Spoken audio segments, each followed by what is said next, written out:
Pembicaraan yang bermutu, karena saya bertemu dengan seorang yang bermutu, yang punya banyak pengetahuan tentang keadaan kekacauan politik korupsi. Tapi satu waktu mungkin dia akan tulis biografi, dan di situ kita akan tercengang-cengang. Karena Abraham Samad mengerti semua lubang persembunyian para koruptor. Kenapa Bung Rocky Gerung? Kabarnya enak-enak aja. Saya panggil Bung, atau Bang, atau Pak nih. Asal jangan panggil capres. Karena kata orang, kalau kita memanggil orang dengan Bung, itu berarti dia calon presiden. Wah, itu mimpinya begitu. Dan masa panggil Bung Bowo itu kan. Bung Anies. Ya, apa aja lah. Tapi saya sedang karena cuma orang nekat yang undang saya tuh. Jadi Bung Rocky ini masuk di call center kita. Banyak sekali permintaan untuk menghadirkan Bung Rocky Gerung sebagai calon presiden yang digadang-gadang di dunia maya ya. Di medsos itu banyak sekali permintaan orang meminta Bung Rocky Gerung dan Bung Rocky Gerung dan Bosman itu diminta untuk maju di dalam pemilihan presiden nanti. Itu juga ngaco tuh. Padahal saya lagi bikin gerakan LBP. Apa itu LBP? Liga Boykot Pemilu. Wah, ini luar biasa. Ada lagi satu istilah yang luar biasa. Ya karena kita bayangkan kan kalau kita lihat per hari ini tuh, kan politik kita betul-betul konyol isinya. Nggak ada pendalaman ide tuh. Kasak-kusuk nyari wapres segala macam. Ngapain kasak-kusuk? Hal yang adalah hak dia tuh. Jadi oke nanti. Nggak apa-apa, terus saja. Nggak apa-apa. Menarik. Jadi saya nggak ada ide ya, nggak ada pendalaman ide. Tidak ada pendalaman ide itu. Coba bayangkan misalnya semua calon presiden yang adalah ketua partai itu mesti nunggu restunya Jokowi kan. Padahal dia ketua partai. Kongres partai bilang Anda calon presiden kami itu. Tapi dia bilang tunggu dulu ya, saya tanya Jokowi dulu. Lu ngapain bikin partai yang kedudukan tertingginya adalah Kongres kan gitu kan? Erlangga mesti nunggu sinyal Jokowi, Prabowo nunggu sinyal Jokowi, macam-macam gitu kan. Jadi saya nggak lihat bahwa karena itu saya nekat mau bikin Liga Boykot Pemilu karena nggak ada gunanya di pemilu. Jadi tidak ada pendalaman ide, tidak ada gagasan yang brilian. Betul, nggak ada gagasan. Ini udah 1,5 tahun, yang ada cuma poster-poster baliho gede-gede. Kita setiap kali saya ke daerah saya lihat balihonya besar-besar, wajahnya besar, tapi isi kepalanya nggak ada. Kita nggak tahu kan gimana kecil. Jadi ya kita bayangkan itu, nggak ada beginian misalnya tuh. Coba Anies podcasting di sini, Ganjar dan kita kuras idemu apa tentang masa depan, nggak ada. Nggak ada gagasan yang bisa dilihat. Ya karena nunggu Presiden Jokowi kan. Kalau Jokowi bilang oke, ini kayak kemarin Pak Jokowi kasih sinyal ya nanti putaran berikut Pak Prabowo yang nerusin saya tuh ngapain? Setiap presiden harusnya membatalkan proyek presiden sebelumnya tuh. Kan gitu tuh. Kalau meneruskan ya Jokowi aja seumur hidup kan. Itu kacaunya tuh Abraham sama. Ya, jadi Bung Rocky kemarin nggak ke Bali ikut pantau mengamati G20. Iya itu G dulu, ya G20 sekarang namanya gagal 20 tuh. Kenapa sampai Bung Roy kan nggak ada komunike. Dari awal saya udah duga itu nggak ada komunike tuh. Dan akhirnya Pak Luhut sendiri bilang tidak akan ada komunike.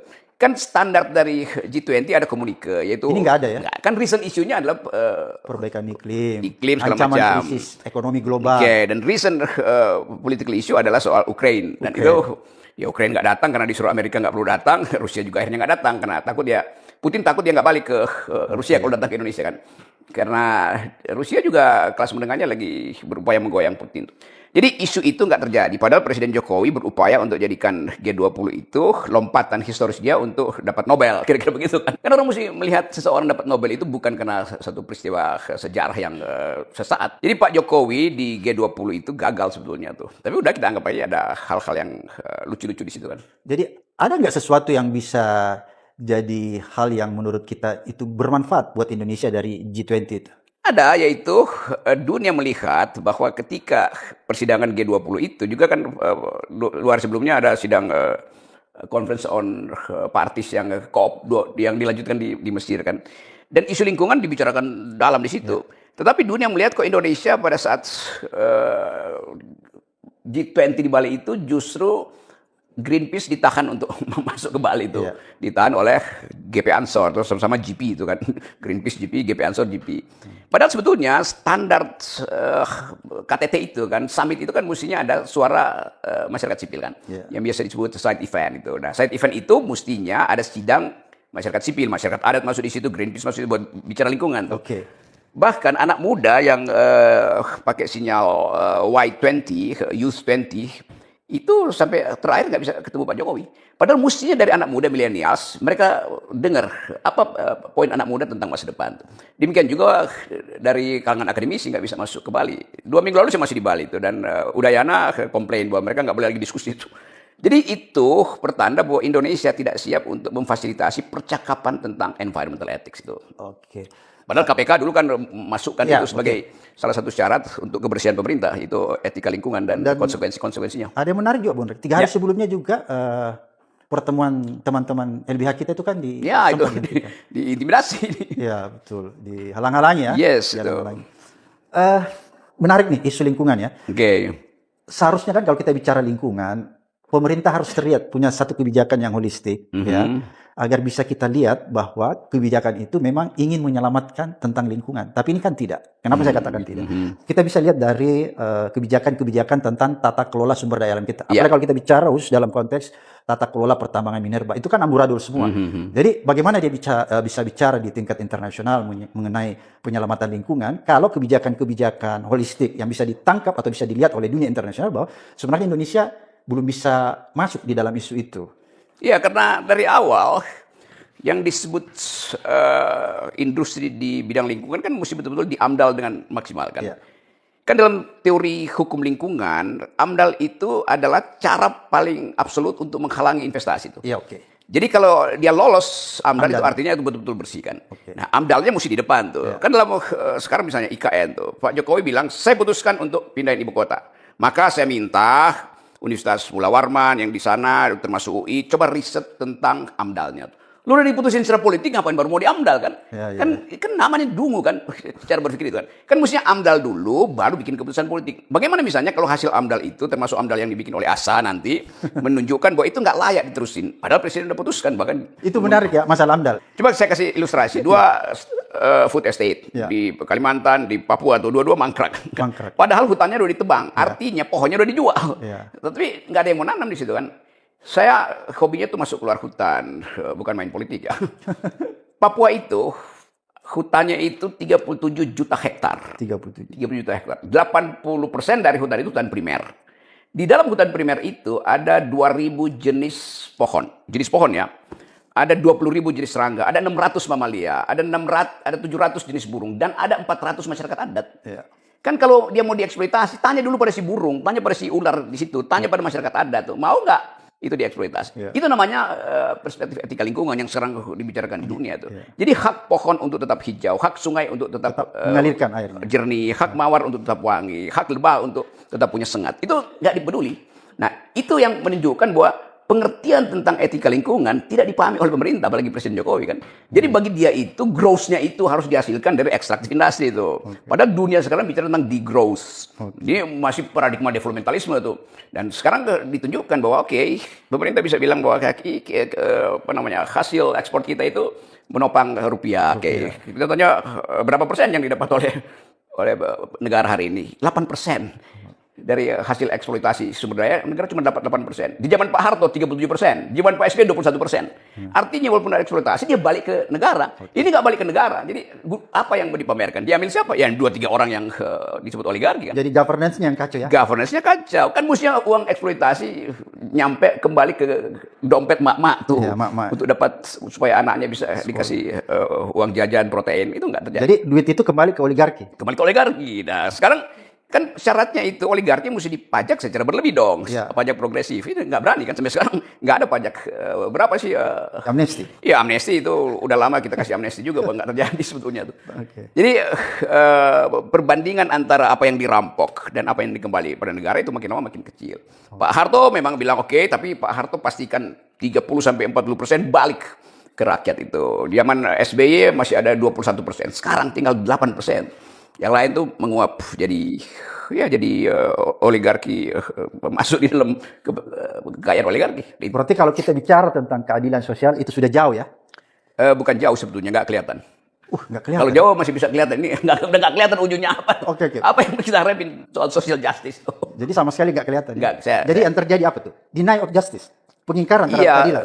Kan yang kita sebut justice itu, Undang-Undang Dasar bilang ekonomi dikelola oleh korporasi, BUMN, dan koperasi gitu kan. Jadi hak korporasi memang untuk akumulasi, untuk cari untung. Tetapi hak negara adalah untuk distribusi. Negara nggak lakukan distribusi kan. Kalau diminta negara mendistribusikan hasil akumulasi korporasi ke koperasi, enggak. Koperasi hidup dari CSR korporasi, CSR korporasi. Bahkan CSR di Kalimantan jatuhnya ke Solo, kan ajaib kan.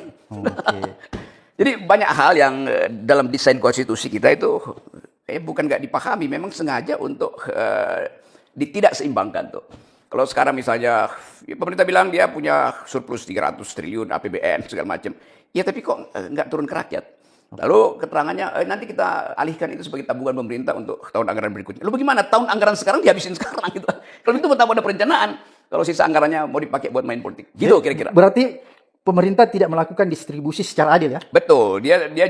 Dia pro akumulasi kapitalis, tetapi dia lupa bahwa tugas dia adalah merampok kembali kapitalis dalam pengertian dan mendistribusikannya secara adil. Just distribution kan. Yes. Itu sebetulnya yang kita sebut keadilan sosial, yang kita sebut kemuliaan dan adilan beradab. Dan itu bukan tidak tampak, tidak terlihat.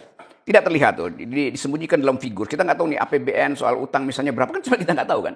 Disparitas antara yang kaya dan yang miskin kita nggak tahu berapa. Kita cuma tahu ya 10 orang, 4 orang terkaya menguasai separuh pendapatan nasional. Tapi kita nggak pernah tahu tuh siapa itu kan. Kan itu hutan Indonesia 500 juta hektar, kita nggak tahu siapa yang punya tuh. Data BPN bisa beda dengan data kehutanan. Data kehutanan beda dengan data Pemda daerah. Gimana? Jadi tidak ada single data ya? Nggak ada single data itu. Jadi jangan-jangan itu sengaja dibuat. Memang. Ya? Sengaja dibuat untuk tidak ada single data supaya dengan itulah orang bisa melakukan yang namanya fraud. Itu namanya fraud itu terjadi karena orang tahu bahwa ya kan datanya simpang siur kan. Simpang siur. Sementara pemerintah bilang kami punya big data. Iya, big data tanpa big idea itu artinya dungu.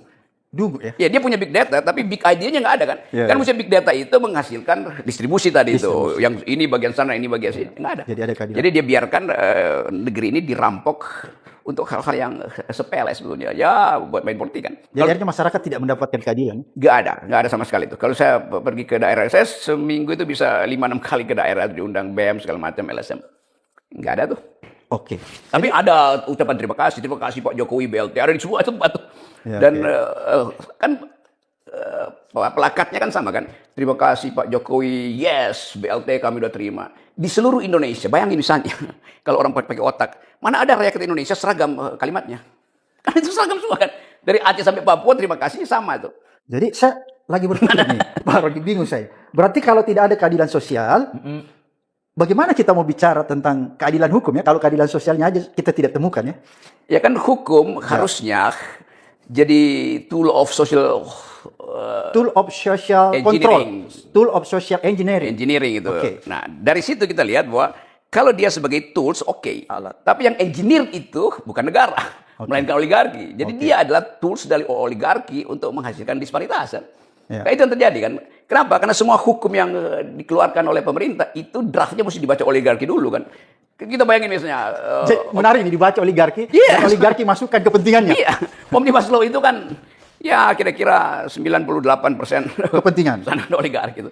Dan oligarki nyewa lawyer, nyewa ahli hukum tata negara. Kan banyak ahli HTN sekarang yang disewa oligarki kan. Jadi yang ada cuma tools of social control. Jadi hukum itu tools of social control dari engineer-nya itu, bukan lagi untuk menghasilkan justice itu. Jadi sama sekali tidak menghasilkan justice. Ya, jadi inti dari hukum yaitu justice kan. Kalau kita bilang hukum itu artinya seluruh aspek teknis dari politik itu harus dikontrol tadi oleh etika hukum.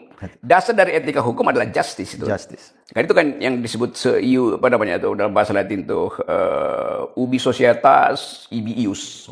Di mana ada masyarakat, di situ ada aturan. Nah, masyarakat itu yang menginginkan keadilan. Bukan aturannya yang penting, keadilannya itu. Nah, hukum tidak mampu menghasilkan ubi societas ibi ius.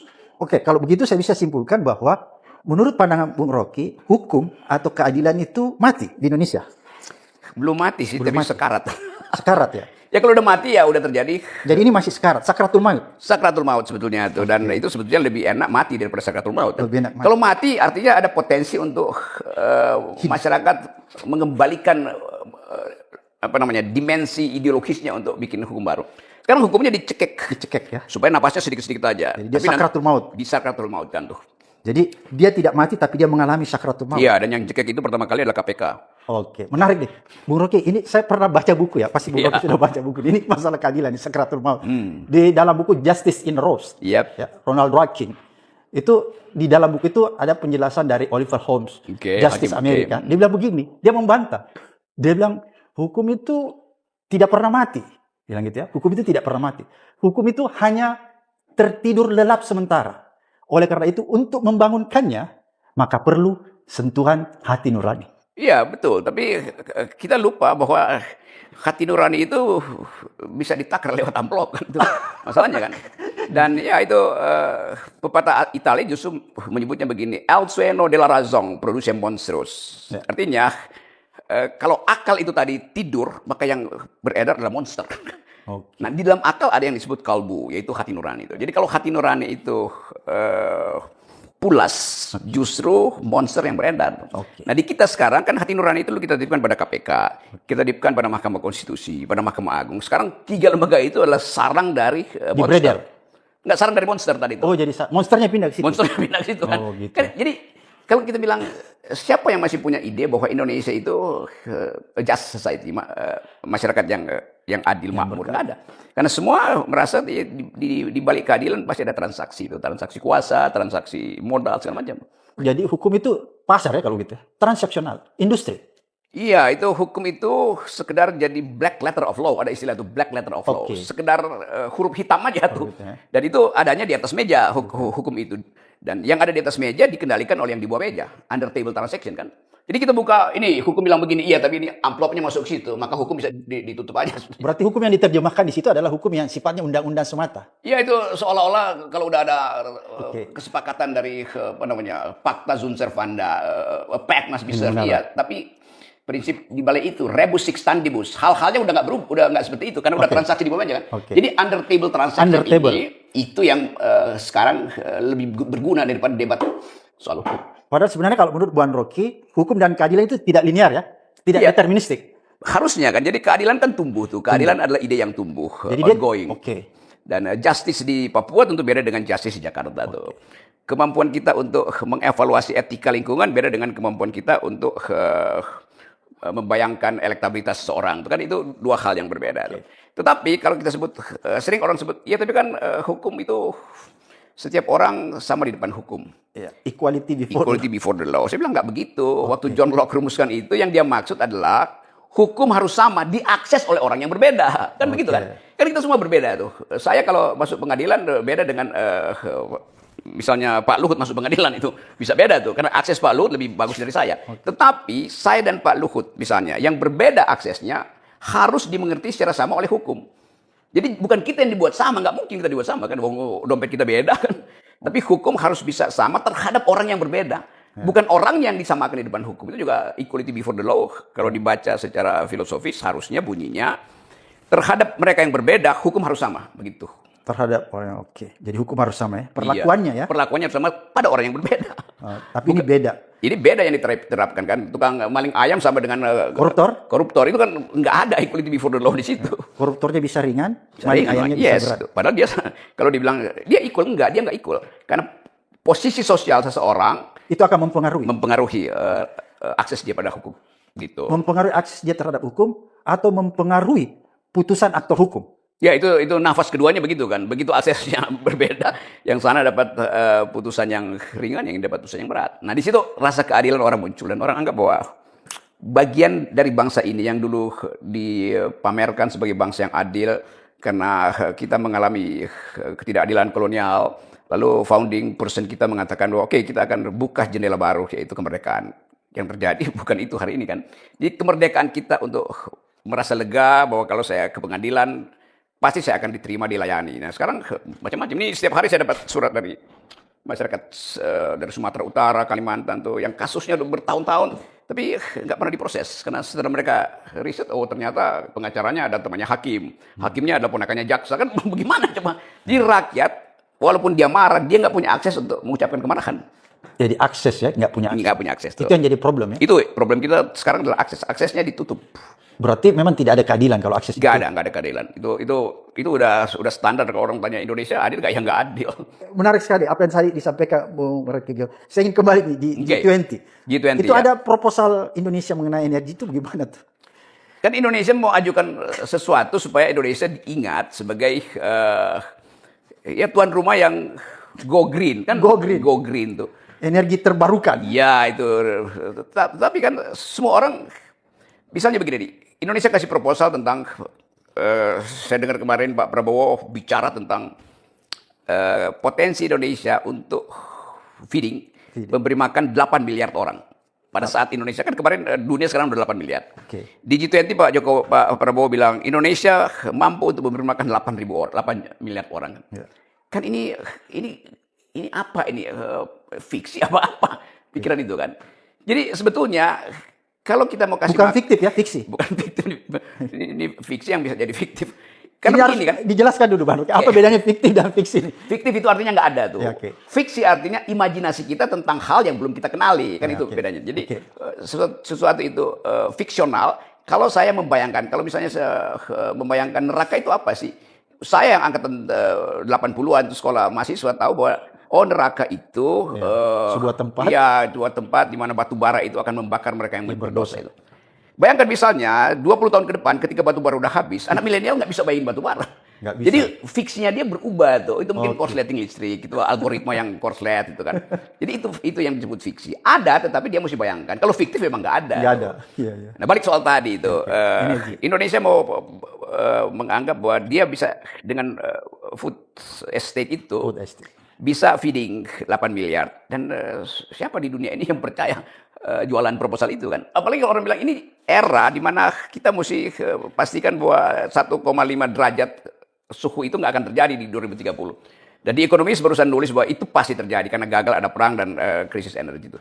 Jadi kalau misalnya Indonesia bilang ini proposal kami akan mampu untuk memenuhi perut lapar dunia 8 miliar orang. Artinya itu seluruh hutan Papua akan dijadikan food estate kan. Seluruh. Ya mau ditanam kan. Kan nggak mungkin kita membanggakan itu tanpa kita pangkas hutan itu tuh. Dan itu merusak. Merusak. Jadi selalu ada trade off antara arogansi dan kerusakan lingkungan tuh.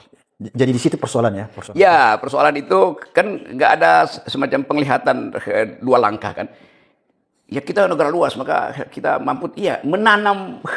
Kalau kita menanam padi itu artinya ada hutan yang mesti ditebangkan. Tapi nanti Indonesia promosikan, wah enggak, kita justru dengan menanam padi maka terlihat cakupan hijau kita gede itu. Iya, kalau dipotret dari atas hijau. Tapi hijau padi dengan hijau hutan yang bervariasi kan beda kan. Oke. Nanti orang bilang, ya Indonesia hijau, iya tapi lapangan golf itu hijau juga kan. Jadi cakupan hijau itu kuantitatif bukan kualitatif akibatnya kan. Kan beda hijau yang diverse, hijau karena diversitas dan hijau yang monokultur. Kalau seluruh Kalimantan ditanamin sawit juga hijau, tapi itu kan bukan penghijauan, itu kan upaya untuk menimbulkan ketergantungan kita pada ekstraktif industri kan. Batu bara juga begitu kan.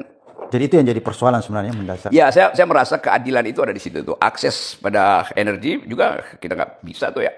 Bagaimana misalnya kalau saya pasang listrik, biaya yang saya bayar itu bukan masuk ke PLN, tapi masuk pada si penyedia power plant kan. Kan PLN sekarang tinggal, kalau orang tanya apa kerjaan PLN? Ya pasang tiang listrik sama tarik-tarik kabel. Sementara energinya kan bukan dari dia kan. Ya. Kan PLN dipaksa membeli energi dari perusahaan swasta. Padahal konstitusi kita menjamin bahwa kebutuhan pokok itu mesti disediakan negara. Kan listrik kebutuhan pokok tuh. Jadi itu persoalan juga ya? Persoalan. Cara menafsirkan ide keadilan, ide kemakmuran di konstitusi. Jadi kemampuan elit sekarang untuk membaca desain konstitusi itu nggak ada tuh. Tidak bisa membaca desain konstitusi. Ya. Jadi yang terjadi ketidakadilan. Nah itu ujungnya ketidakadilan akhirnya. Oke, kalau terjadi ketidakadilan, apa lagi yang bisa kita lakukan? Atau apa lagi yang Rocky bisa lakukan kalau sudah? Ya itu, saya mau bikin Liga Boikot Pemilu tuh.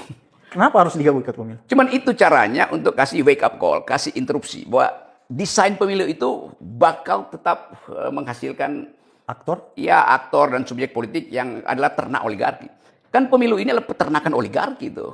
Jadi kalau kita menghentikan peternakan itu, ya boikot peternakannya kan.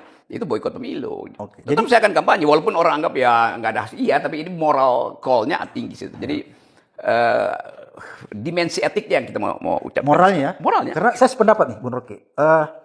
Kalau kita melihat piramida hukum yang itu, sebenarnya yang paling atas itu moral. Memang. Baru norma ya? Iya betul. Jadi kalau Bung Rocky tadi moralnya, maka apa yang Bung Rocky katakan itu sebenarnya sangat tepat. Karena kan moral itu di atas norma-norma kan? Di atas hukum. Iya, apalagi sekarang kayaknya seluruh Indonesia ini sibuk untuk mengembalikan prinsip-prinsip moral dalam hukum adat, dalam masyarakat adat itu. Tapi saya perhatikan ini tokoh-tokoh masyarakat adat kalau bikin konferensi, dia mesti undang Menteri Hukum, mesti undang Menteri Kehutanan segala macam. Jadi agak lucu masyarakat adat mencari rasa aman di dalam negara kan.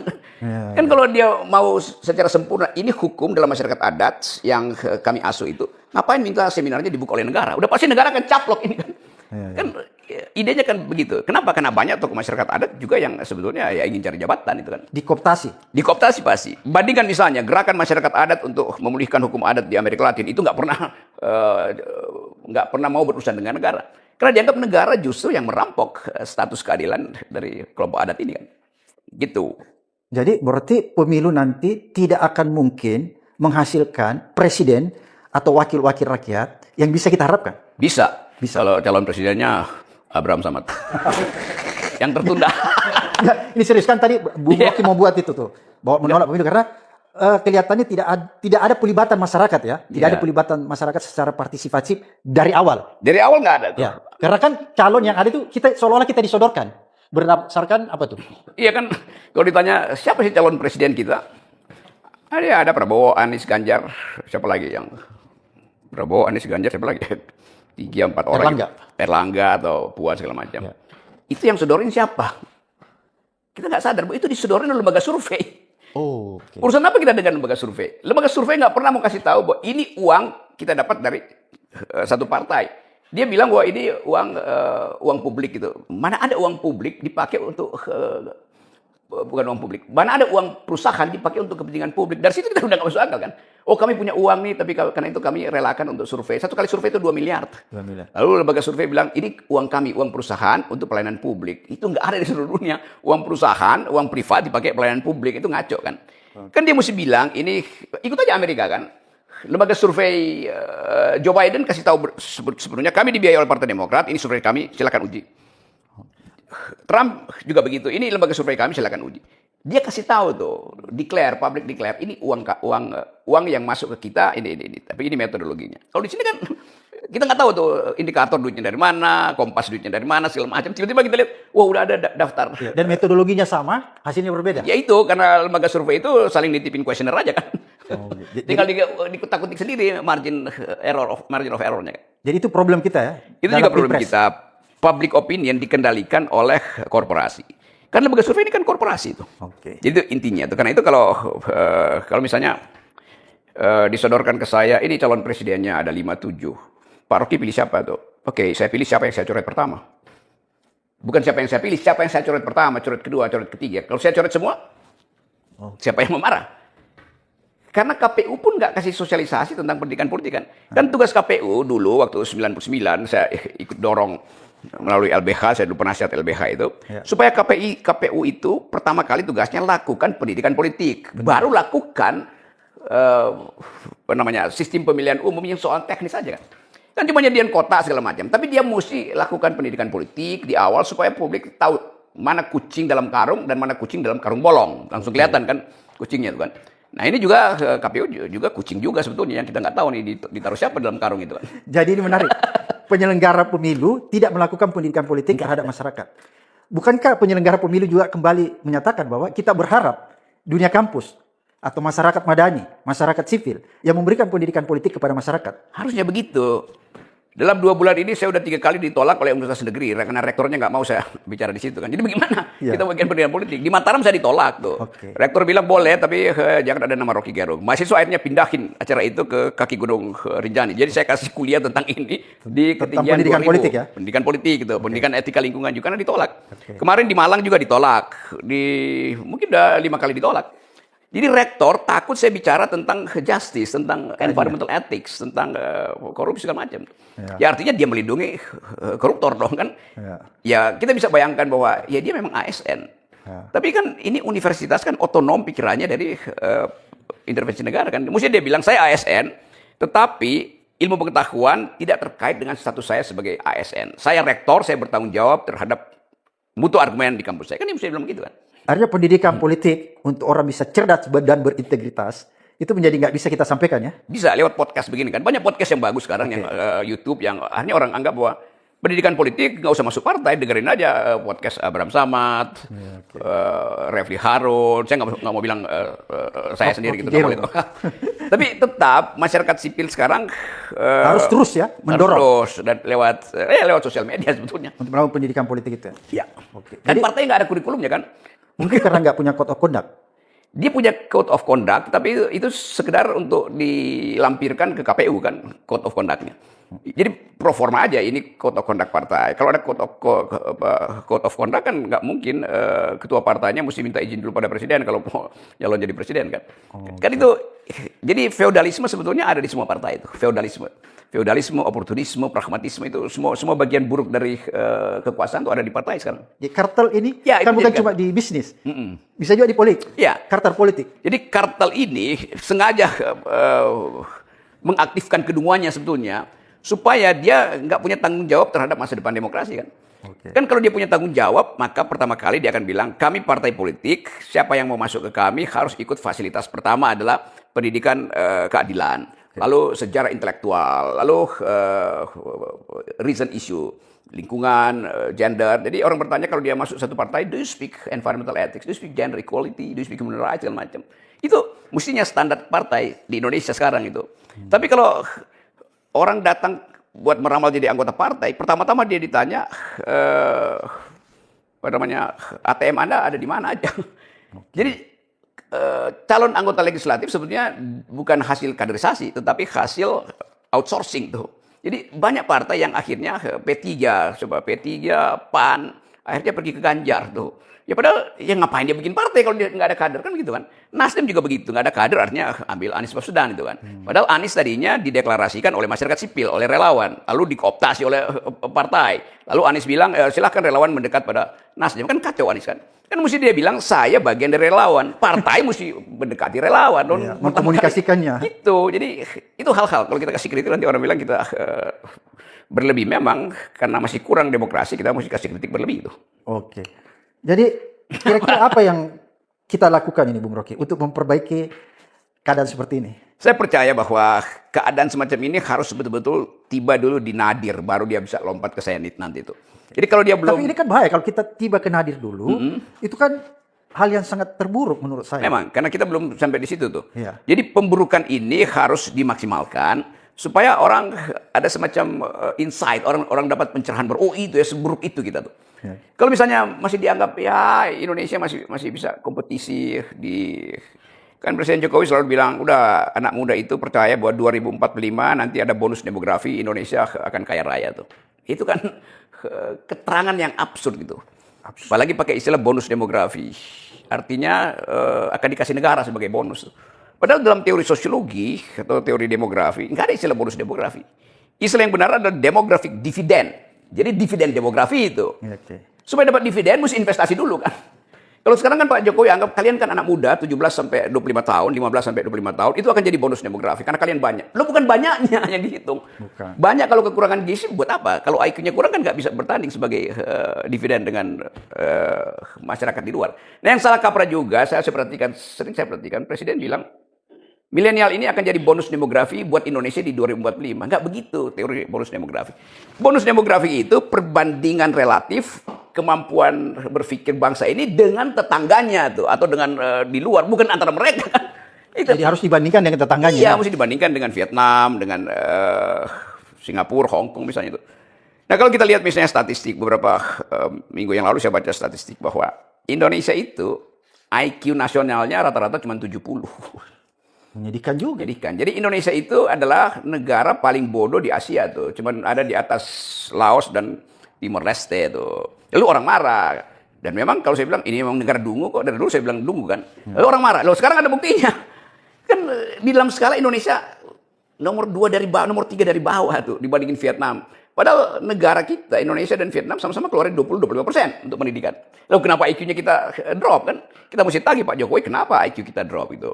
Nanya ke siapa? Nanya ke kolam kodok apa? Nanya ke siapa? Kan kita mesti ada keterangan kan? Nah kalau itu kita lihat misalnya sekarang. Kalau misalnya pemerintah bilang nanti di depan akan ada bonus demografi. Berarti akan ada orang yang sehat dan pintar ke depan. Sekarang sudah dibuktikan bahwa kita nomor sekian buntut. Lalu kita lihat lagi data stunting. Stunting. Data stunting kita prevalensinya itu 24%. Artinya 1 dari 4 anak Indonesia kekurangan gizi tuh.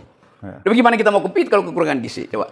Jadi berarti negara tidak hadir dong kalau negara memang nggak hadir. Ya. Jadi kalau misalnya negara bilang ya tangan negara ada di mana-mana, iya tapi datanya bilang bahwa 1 dari 4 anak Indonesia itu stunting. Kalau kita dengar keterangan Sri Mulyani lebih gila lagi. Setiap bayi Indonesia yang lahir hari ini dia langsung dibebani hutang negara 40 juta. Ya. Jadi udah berhutang, stunting pula. Nah, kalau ditanya pada si bayi, Anda mau nggak di 2045 jadi lebih baik saya kembalikan pada rahim ibu saya? Berat. Itu datanya begitu. Tapi kan pemerintah bilangnya kami nggak tahu kenapa ada lag antara data dunia dengan data yang dipromosikan pemerintah. Pemerintah kemarin bilang, ini saya cuma banding-bandingin data aja nih, belum ngeledeknya ya. Ya apa namanya kita dapat investasi masuk 82 triliun apa itu sepanjang 1 tahun ini. Oh iya, itu kita gembira itu. Oke. Tetapi itu yang masuk. Capital outflow-nya kita itu adalah 175 triliun. Jadi masuk 80, keluar 175. Itu bagaimana coba? Seringkali disembunyikan kan. Yang keluar berapa?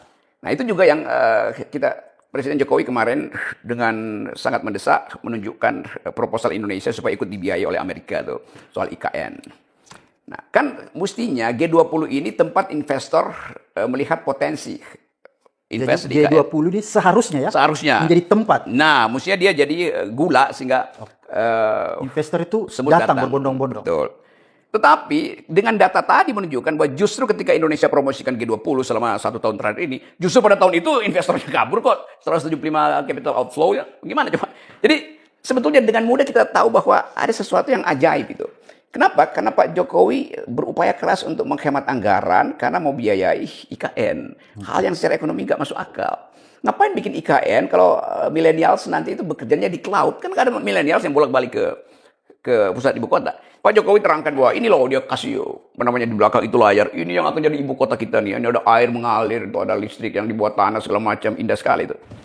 Ya tapi indahnya itu di laptop presiden, bukan secara faktual tuh. Dan masih orang persoalkan itu layak nggak buat ibu kota? Kan itu persis di garis khatulistiwa, sedikit di bawah garis khatulistiwa. Maka panasnya itu maksimal. Di bawahnya batu bara, panasnya juga maksimal. Itu kota yang dibakar dari atas dan dipanggang dari bawah kan. Itu artinya konsumsi AC akan tinggi sekali tuh. Konsumsi AC selalu merusak ozon. Jadi dan itu merusak lingkungan. Lingkungan, energi mesti disuplai ke kota itu kan. Jadi betul-betul tidak environmentally friendly itu enggak. Padahal yang dimaksudkan itu nanti kota hijau. Bagaimana jadi kota hijau? Ya. Kalau dari awal kita tahu perencanaannya akan sangat mengkonsumsi banyak energi itu. Oke, Bung Rocky, berarti agak sulit kita mengharapkan sebuah keadilan sosial ya? Nah, jadi sebetulnya bahaya pemimpin berikutnya adalah beban yang dibawa hari ini itu terlalu berat. Hutang, divided nation, kerusuhan rasial, sentimen agama kan berat betul kan. Nah, saya bayangkan itu nggak mungkin dihasilkan lewat pemilu yang akan jadi sekedar basa-basi elektoral tuh. Nah, kalau itu hasil dari konsolidasi masyarakat sipil. Okay. Apa yang Anda maksud dengan basa-basi elektoral? Ya, agendanya ada. Agendanya akan ada pemilihan umum, akan ada surat suara di situ, akan ada debat, akan ada apa namanya presenter, akan ada survei. Tapi itu kan tidak menghasilkan semacam kegairahan berpolitik. 2 hari lalu saya jalan sama anak SMA itu naik gunung tuh 30-40 orang dan mereka bertanya, itu kalau pemilu itu kami mau pemilih pemula itu apa sebetulnya yang namanya pemilu itu?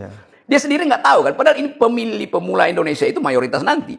Dan KPU nggak beritahu apa sebetulnya pemilu. Mereka bandingkan dengan pemilu di luar negeri, lalu mereka pikir iya di luar negeri itu ada yang baru dari Tokyo, dia bilang di Jepang itu ya poster A4 ditempel aja di situ. Ini kok sibuk dan karena poster itu hanya untuk memberitakan, misalnya di Tokyo itu poster itu memberitakan besok ada debat loh di kota ini dengan kandidat ini. Itu undangan sebetulnya, di kita baliho dan nggak tahu apa isinya kan. Jadi milenials menganggap bahwa itu basa-basi aja tuh. Nah itu yang saya anggap bahwa pemilu nanti itu tidak akan menimbulkan sensasi bahwa apalagi substansi bahwa Indonesia sedang menuju pada era emas 2045. Walaupun pemerintah terus 2045 kita akan hidup macam-macam tuh. Milenial hari ini lagi gandrung pada seorang perempuan Indonesia yang disewa oleh NASA, juga ngajar di Harvard University. Elon Musk juga lagi lirik dia karena dia arsitek, seorang perempuan arsitek yang sedang merancang pemukiman di planet Mars. Jadi bayangkan, perempuan Indonesia sedang merancang pemukiman di planet Mars. Karena planet Mars itu mungkin 20 tahun ke depan mesti ada pemukiman tuh. Sementara presiden dari si perempuan itu lagi gali-gali fondasi di Kalimantan untuk bikin ibu kota baru. Kita mau bilang apa itu? Dan siapa yang akan ingat ibu kota baru nanti ketika semua orang udah bicara tentang cloud, tentang cryptocurrency, macam-macam ide baru tuh. Itu intinya tuh. Nah, saya pernah kasih ide begini aja Pak Jokowi. Uang 400 triliun itu, dan mungkin sekarang udah 800 triliun untuk bikin ibu kota itu mahal betul. Bikin aja, jangan bikin pindahin ibu kota. Bikin istana kepresidenan di semua provinsi tuh. Cuman 37 provinsi bikin istana, itu murah banget bikin istana kan. Supaya masing-masing daerah bikin arsitekturnya sendiri. Ini kan kita udah punya di Bali ada, di Cipanas ada, di Bogor ada, di beberapa tempat ada tuh. Jadi kalau dibikin itu orang justru akan anggap oke, itu setiap presiden nanti akan terutkan. Mungkin Pak Jokowi tinggal bikin 5 selesai itu kan nggak lama tuh bikin istana tuh. Jadi semua Indonesia ada istana kepresidenan. Setelah Pak Jokowi Abraham Samad yang akan. Enggak, maksud saya begini. Saya ingin kembali bahwa kan tadi Bung Rocky bilang tidak akan mungkin nanti kita menghadirkan seorang yang presiden yang bisa terbebas dari cengkraman oligarki. Paling tidak, presiden kita nanti akan sulit mengendalikan oligarki. Itu yang saya tangkap kan? Ya itu. Karena kan pemilu itu adalah lembaga resmi di mana oligarki secara resmi juga bisa bermain di situ. Kalau di luar situ kan oligarki bisa ditangkap. Justru karena dia resmi, oligarki akan pasang harga di situ kan. Nah, yang saya maksud tadi, harusnya perubahan politik tidak terjadi di dalam sistem elektoral tuh. Itu intinya. Baru orang ngeh tuh, dia mesti kita ubah tuh. Selama dia sistem elektoral dan oligarki kan langsung tahu nih, ya dia dapat 20%. Kan nggak mau 0% kan. 20% itu oligarki langsung paham, dia cuma segitu, kita hitung aja berapa sih? 3 thresholdnya triliun. Thresholdnya. Satu presiden butuh 3 triliun, 4 calon presiden cuma 12 triliun. Bagi oligarki murah sekali kan, buat cari presiden kan. Jadi semua calon, iya dia gini-gini aja, ini dapat, ini nggak dapat, ini dapat pasti kan. 12 triliun oligarki kembali berkuasa, itu murah sekali. Jadi kalau bilang pemilu mahal, nggak mahal, justru murah. Bagi oligarki itu murah. Dan disitulah posisi dia mengendalikan. Yes, dan mungkin juga bukan kata oligarki sih, agak secara konseptual, oligarki itu kan masih ada aturannya kan, karena oli maka sejumlah orang masih bisa saling bercakap-cakap untuk ngatur, itu oligarki. Yang terjadi sekarang dalam praktik politik itu bukan oligarki, tapi plutokrasi. Plutokrasi. Jadi plutokrat artinya satu orang kaya. Satu orang kaya misalnya, satu orang kaya di Kalimantan bisa ngatur 3 gubernur di Sulawesi, 2 bupati di Kalimantan, dan 4 wakil presiden di Indonesia. Bisa. Dan itu yang terjadi. Nah, kenapa? Karena dia ingin supaya izin-izin ekstraktifnya itu dipastikan akan berlanjut terus, aman tuh. Kalaupun terjadi bahwa ternyata gubernur yang dia ternakkan itu ditangkap KPK, dia akan atur KPK itu salah satu komisionernya dia ternakkan juga dari sekarang tuh. Jadi dia ternakkan. Dia ternakkan. Akhirnya juga masuk penjara tuh. Maka dia udah hitung, sipir penjaranya pun harus dia ternakkan sejak sekarang supaya bisa dikeluarin kan. Jadi itu satu paket dia kontrol. Jadi semacam algoritma korupsi itu di mata rantai ya. Mata rantainya dia tahu itu tuh. Ini yang disebut judicial corruption, mata rantai. Iya, oke, boleh judicial corruption dan kelihatannya itu yang berlaku sekarang tuh. Jadi antara oligarki masih mending, ada satu kelompok yang punya status. Ini antara plutokrat yang nggak saling berhubungan tapi dia bisa kontrol. Bayangin misalnya satu pemilik tambang di Kalimantan bisa punya 2 gubernur di Sulawesi kok. Buat apa ya? Buat supply smelternya segala macam kan. Jadi begitu keadaan, dan dia bisa kendalikan hakim di Jakarta nanti kalau terjadi dispute bisnis itu kan. Ya, makanya itu tadi saya katakan terjadi namanya judicial corruption. Mata rantai. Yes. Peradilan, mafia peradilan ya. Ya oke. Jadi mafia peradilan itu mata rantainya. Ya, mafia peradilan itu semacam industri yang menguasai hulu sampai hilir justice. Ya. Jadi oleh karena itu kita tidak bisa lagi terharu berharap banyak ya, Bung Rocky, tentang keadilan ya. Saya berharap pada gerakan sosial sebetulnya. Jadi gerakan sosial yang bisa menyelamatkan keadilan itu ya? Ya, hanya gerakan sosial. Kalau kita pergi pada gerakan politik kan partai isinya kan. Partai, ya bagaimana? Kita mesti bubarin semua partai itu. Bagaimana mendorong agar terjadi gerakan sosial itu? Itu kan yang susah menurut saya. Ada bibitnya tuh, dan ada ledakan-ledakan kecil terutama di bidang... kan dia butuh momentum biasanya. Betul, itu yang saya terangin. Jadi begitu momentum tiba yang disebut konflik agraria yang tinggi sekali itu bisa berubah menjadi gerakan sosial dan akan diikuti oleh kampus sebetulnya kan. Jadi dulu juga kita nggak bayangin bahwa 98 akan ada gerakan sosial. Nah, momentum pada waktu itu adalah krisis ekonomi. Ya. Kalau sekarang krisis ekonomi akan crossfire dengan krisis global. Ya. Jadi kalau misalnya terjadi ketegangan internasional di Cina Selatan dan tiba-tiba Amerika todong Indonesia itu, tunjukkan Anda proksi siapa, Cina atau saya tuh. Ya. Iya. Karena kalau saya tanya, kita harus kemana? Blok ke China? Dalam soal, Yang tadi, dalam soal tadi. jadi secara historis Indonesia itu selalu ada di dalam sphere of influence Amerika tuh. Oke. Tetapi kalau kita bilang kita negara yang apa namanya itu mendayung di antara dua karang, non-blok. Iya, non-blok itu ide ketika Indonesia punya posisi tawar yang kuat oleh Bung Karno yang menganggap bahwa ini blok Eropa ketegangan Cold War, perang dingin pada waktu itu tuh. Kalau sekarang kan yang disebut perang dingin udah nggak ada tuh. Jadi tetap kita non-blok memang, tapi kita sendiri bukan blok, kan banyak begitu kan. Lain kalau kita kuat. Nah, artinya secara pragmatis Indonesia mesti milih tuh. Dan Amerika akan paksa Indonesia supaya berkelanjutan tuh. Cina nggak mungkin memaksa kita tuh. Karena bagi Cina, ya sejarah Indonesia dengan Cina itu apa namanya? Ada soal Uighur, pelanggaran hak-hak masyarakat Muslim di situ, ada soal G30 PKI itu. Jadi kelihatannya masyarakat Indonesia lebih mampu untuk menerima Amerika, tuntunan Amerika daripada Cina tuh. Bukan karena Amerika nggak mampu atau Cinanya mengelak, tapi karena ada proses sejarah di situ kan. Atau bukan karena masyarakat Indonesia melihat bahwa kalau ke Amerika lebih ada value. Ya itu, walaupun ya Amerika juga akan bengis. Tetapi mereka menganggap bahwa ya nggak ada di Indonesia, mereka lihat tenaga kerja Amerika mengambil alih tenaga kerja rakyat Indonesia kan. Jadi sentimen terhadap Cina itu sosiologis, masuk akal betul tuh. Sementara Amerika dianggap iya itu negara kapitalis, tapi kalau harus memilih ya tetap di dalam doktrin Amerika nggak pernah punya ide untuk menjajah tuh. Amerika idenya selalu adalah membebaskan satu negeri dari persoalan internalnya, dan itu perlu intervensi kalau di situ terjadi pelanggaran HAM tuh. Kan nggak ada jajahan Amerika. Amerika nggak pernah punya ambisi memperluas daerah karena dia udah gede banget. Cina punya ambisi tuh. Dan Cina selalu lihat bahwa di bawah Laut Selatan itu ada mineral yang mungkin bisa hidupin Cina 3.000 tahun lagi tuh. Berarti kalau saya melihat penjelasan Bung Rocky tadi, pesimis. Satu, saya pesimis tentang keadilan sosial yang Bung Rocky katakan tadi ya. Kemudian yang kedua, saya melihat seperti yang Bung Rocky katakan bahwa sebenarnya tidak ada sesuatu hal yang signifikan yang dihasilkan dari G20. Bukan gitu? Yes, betul. Oke, karena itu menurut saya harus ada langkah-langkah yang melibatkan masyarakat secara luas, gerakan sosial. Ya, itu pentingnya. Dan oke, terusin dulu. Ya itu aja maksud saya, kira-kira begitu ya. Ya betul, jadi gerakan sosial itu kan sebetulnya sejarah Indonesia ada sejarah gerakan sosial, bukan sejarah partai politik. Partai politik itu barang yang baru sebetulnya pada kita. Kalau kita lihat sejarah kerusuhan petani Banten 1828 ya itu, dimana tadinya dianggap oleh Belanda ini petani Banten ini kan kalau dikasih tanah udah diam dia. Feodalisme masih bisa dipakai dengan cara apenase itu. Jadi setiap bupati disuruh ngumpulin uang nanti dikasih jabatan oleh Belanda. Ternyata petani Banten berontak gitu. Dan itu pertama kali orang sadar, kok petani bisa berontak ya? Biasanya yang berontak itu adalah buruh, tapi ini petani. Jadi artinya rasa etisnya tentang ketidakadilan udah di tingkat tinggi. Kita juga lihat bagaimana 65 itu kerusuhan yang membuat dunia geleng-geleng kepala. Kok bisa ada pembantaian besar-besaran? Bukankah ada semacam etika timur untuk saling menghormati? Jadi kalau kemarahannya muncul, maka nggak bisa dicegah lagi. 98 juga begitu tuh. Jadi sebetulnya kalau saya rumuskan, ada paradoks. Orang Indonesia dianggap orang yang nerimo itu. Nerimo. Tapi juga di ujung atau ekstrim dari nerimo artinya ngamuk. Dan ngamuk itu khas orang Melayu tuh.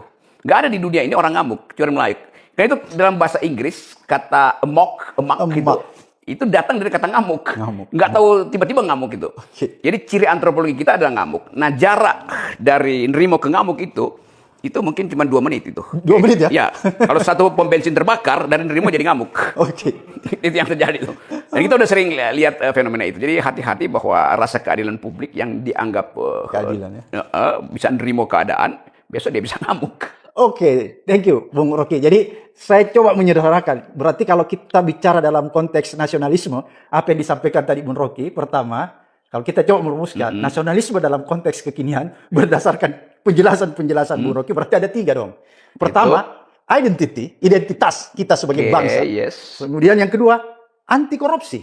Ya, itu. Kemudian yang ketiga, keadilan sosial. Ya betul. Ya. Jadi semua itu pembicaraan yang bermutu karena saya bertemu dengan seorang yang bermutu yang punya banyak pengetahuan tentang keadaan kekacauan politik korupsi. Tapi satu waktu mungkin dia akan tulis biografi dan di situ kita akan tercengang-cengang karena Abraham Samad mengerti semua lubang persembunyian para koruptor.